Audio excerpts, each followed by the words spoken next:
کہ بیٹی کے اوپر پیغام آیا، باپ نے کہا قبول کر لو، تو پہلی بیٹی نے کہا میں قبول نہیں کروں گی، یہ باہر کا آدمی ہے، قریب کا آدمی نہیں ہے، یہ میرے باپ کو بھی نہیں جانتا، میں اس کو بھی نہیں جانتی، اور یہ آدمی میری غلطی کو معاف نہیں کرے گا، مجھ کو طلاق دے دے گا، مجھ کو اس کا رشتہ منظور نہیں ہے۔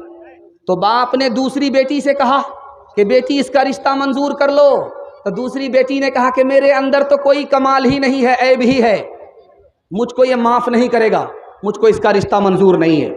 تیسری بیٹی سے کہا کہ بیٹی تم قبول کر لو، تو تیسری بیٹی سامنے آئی، اس نے کہا ابا حضور اس رشتے کو میں سر آنکھوں پر رکھتی ہوں، مجھے یہ رشتہ منظور ہے، میرے اندر عیب بھی ہے، میرے اندر ہنر بھی ہے، اور میرا باپ بڑا آدمی ہے، چھوٹا آدمی نہیں ہے، اور میں نے خدا پر بھروسہ کیا ہے، اس لیے میں اس رشتے کو منظور کرتی ہوں۔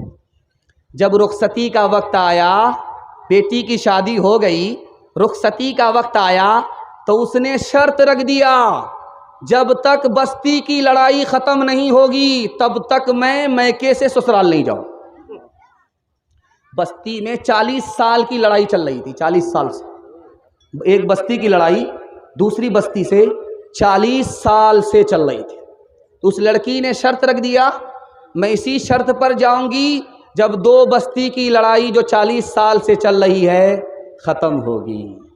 اب اس کا شوہر سوچتا ہے یار یہ لڑائی جاری رہے گی تو میری بیوی تو رخصت ہو کر کے آئے گی ہی نہیں، 3000 اونٹ لے کر کے وہ دوسری بستی والے کے پاس گیا، کہا ہاتھ جوڑ کر کے کہتے ہیں کہ یہ اونٹ لے لیجئے اور لڑائی کو ختم کیجئے ورنہ میری شادی ادھوری ہی رہ جائے گی، میں بچے کا باپ نہیں بن سکوں گا۔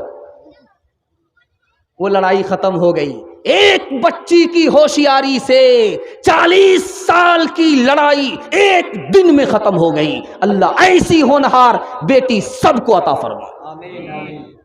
دھیان سے رکھیے، رشتہ آیا، آپ دیکھیں گے کہ جس کا بچہ کالا ہوتا ہے اس کی ماں اس کو 72 بار صابن لگاتی ہے، کسی طرح یہ کالا بیٹا گورا ہو جائے، لیکن وہ صابن تو کالا ہو جاتا ہے لیکن وہ کالا گورا نہیں ہوتا ہے۔ لیکن ماں کی محبت ہے کہ وہ اپنے کالے بیٹے کو بھی 14ویں کا چاند سمجھتی ہے۔ دھیان سے رکھیے گا، رشتہ آیا، کالا آدمی آیا لے کر کے، رشتہ کالا آدمی لے کر کے آیا، دروازے پر لڑکی کا باپ آیا، اس نے اس کالے آدمی سے کہا کیوں آئے ہو میرے یہاں؟ کہا تیری بیٹی کا ہاتھ مانگنے کے لیے آیا۔ کہا آئینہ میں ذرا منہ دیکھ لو 72 مرتبہ، تم میرے اس رشتے میری بیٹی کے لائق ہو؟ بیٹی سن رہی تھی۔ بیٹی نے کہا ابا حضور تم کو یہ رشتہ منظور ہو یا نہ ہو مجھے یہ رشتہ منظور ہے، میں اس کالے کو نہیں دیکھ رہا ہوں بلکہ اس کالے کو جس کملی والے نے بھیجا ہے میں اس کو دیکھ کر کے رشتہ منظور کر رہی ہوں۔ تیسری مثال آ رہی ہے، دھیان سے سنیے گا۔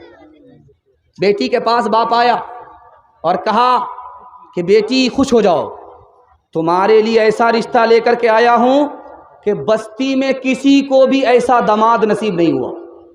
تو بیٹی نے کہا ابا حضور کیا بات ہے، کیسا لڑکا ہے؟ کہا کہ بیٹی سونار ہے، سونے کی دکان ہے، زیور کی دکان ہے، اس سے تمہارا رشتہ کرنے کے لیے جا رہا ہوں، وہ تمہارے بازو کو زیور سے بھر دے گا، تمہارے کان کو زیور سے بوجھل کر دے گا، بیٹی اس رشتے کو منظور کر لے۔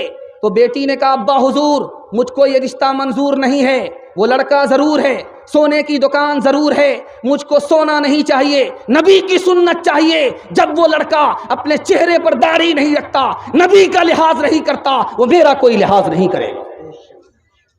چوتھا اور آخری نمونہ آپ کی خدمت میں لے کر کے آ رہا ہوں۔ آپ دیکھیں گے کہ جوان بیٹی کی شادی ہونے والی ہوتی ہے، بارات آنے والی ہے، اپٹن لگایا جا رہا لڑکی کو، تو لڑکی مایوس بیٹھی ہوئی رہتی ہے، کچھ نہیں بولتی، اپٹن لگایا جا رہا ہے، محلے کی خاندان کی ساری عورت جمع ہے، ماں بھی جمع ہے، ماں بھی بیٹھی ہے، دادی بھی، نانی، سب، ان سب کے باوجود بھی وہ لڑکی مایوس ہے، کچھ نہیں بولتی ہے۔ جانتے ہیں کیوں؟ دو وجہ سے۔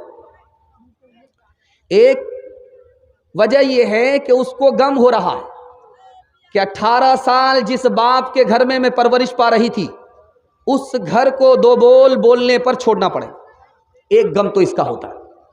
دوسرا غم جانتے ہیں کس کا ہوتا ہے؟ یہ میری نانی میری تعریف کر رہی ہے، یہ میری دادی تعریف کر رہی ہے، میرے باپ تعریف کر رہے ہیں، میرے خاندان کے لوگ تعریف کر رہے ہیں، ان کی تعریف سے کیا ہوگا، بلکہ میں جس کی دلہن بن رہی ہوں وہ جب تعریف کرے گا تب میں قابل تعریف۔ آخری نمونہ آپ کی خدمت میں آ رہا ہے، بیٹا سے زیادہ آپ بیٹی کو تعلیم دلائیے۔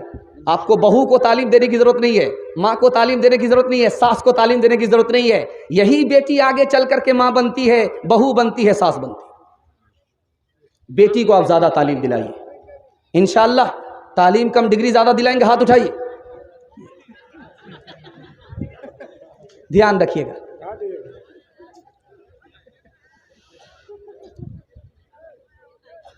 لڑکا پیچھے ہے، لڑکا آگے ہے، لڑکی پیچھے، لڑکی آگے ہے، لڑکا پیچھے۔ تو لڑکی پلٹ کر کے دیکھا کہ لڑکا میرے پیچھے کیوں آ رہا، تو پوچھا میرے پیچھے کیوں آ رہے ہو؟ کہا میں تم پر عاشق ہوں۔ اچھا عاشق ہو، ابھی 2 منٹ میں پتہ چل جائے گا۔ ارے اللہ کا بندہ کتنا بے وقوف ہے، مجھ پر کیا عاشق ہے؟ میری بہن پر عاشق ہو جا، میری بہن مجھ سے زیادہ خوبصورت ہے، میرے پیچھے آ رہی ہے۔ اب لڑکا اس کو چھوڑ کر کے ادھر جھانکنے لگا، لڑکی نے منہ پر زور سے تماچا مارا، تو جھوٹا عاشق ہے، سچا عاشق نہیں ہے۔ اگر سچا عاشق ہوتا تو میری طرف دھیان رہتا، دوسرے کی طرف دھیان کیسے چلا گیا؟ لڑکی کو پڑھائیے۔ پیر صاحب آئے بستی میں، میرے حصے کا جلسہ مکمل ہو رہا ہے، آپ کو دعا تک جلسے کو مکمل کرا کر کے اٹھنا۔ جیسے میں مہمان ہوں، میرے بعد آنے والے بھی مہمان ہیں، آپ میزبان ہیں، وہ سنائیں گے، آپ سنیں گے، تب میزبانی کا حق ادا ہوگا۔ انشاءاللہ حق ادا کر کے اٹھیں گے، ہاتھ اٹھا دیجئے، مکمل صحیح جا رہا ہے، دھیان سے سنیے گا، جلدی سے نکل جائے گا۔ بستی میں پیر صاحب آئے، عورت کو پتہ کرنا تھا کہ 1 نمبر پیر ہے یا 2 نمبر پیر ہے۔ تو عورت نے مرد سے پوچھا، پیر صاحب سے پوچھا کہ پیر صاحب آپ 2 نمبر کے پیر ہو یا 1 نمبر کے پیر ہو؟ تو پیر صاحب نے جلال میں کہا، او کم بخت تمہیں پتہ نہیں ہے، میں 1 نمبر کا پیر ہوں، بیٹھتا یہاں ہوں، مدینہ دیکھ لیتا ہوں، کبھی 2 منٹ میں پتہ چل جائے گا۔ دسترخوان بچھا کر کے عورت نے کھانا رکھ دیا، کہا کہ پیر صاحب یہ کھانا کھائیے۔ کہا کتنی بدتمیز عورت ہے، یہ روکھا سوکھا دے دیا ہے اور کہہ رہی ہے کھانے کے لیے۔ تو عورت نے کہا کہ آپ 2 نمبر کے پیر ہو، بیٹھتے یہاں ہو، مدینہ نظر آتا ہے، اور چاول میں ترکاری چھپی ہوئی ہے، تم کو نظر نہیں آ رہی ہے، تو 2 نمبر کا پیر ہے۔